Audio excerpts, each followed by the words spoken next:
cover bigdunar ng sa ating presidente, si Sir Ronnie. Anyway, we're at this point where we're going to unveil the marker, and this marker will actually is a testament of what we have done, what we have planned, and this is all aligned to our vision as an association.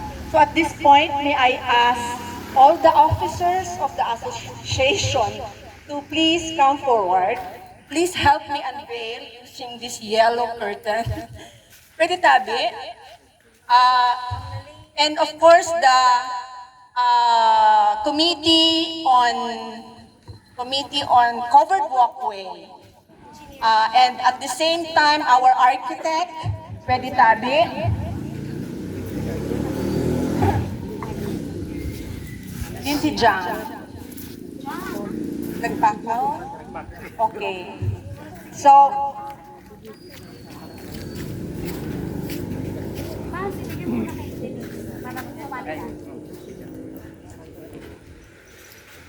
at the count of 3, can we now magwagang pagkina? 1, 2, 3, and allow me to read.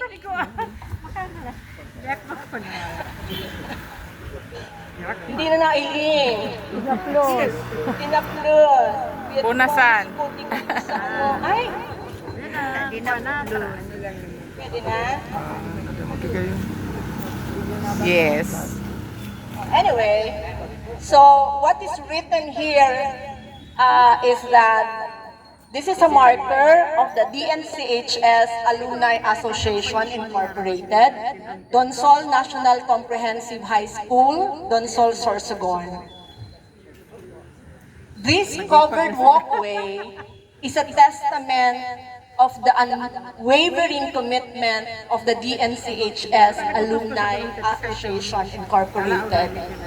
This is our testament to its vision as an indispensable partner of the school and of its and its heartfelt gratitude to our alma mater.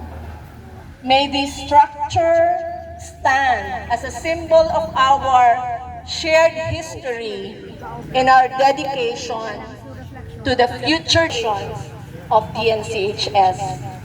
This covered walkway, constructed through the generous donation and collective efforts of our alumni. So may I hear a big clap for all the alumni?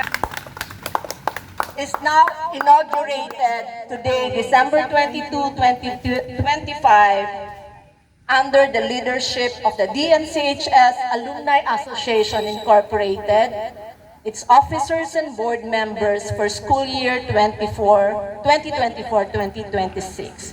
Signed by yours truly. Thank you.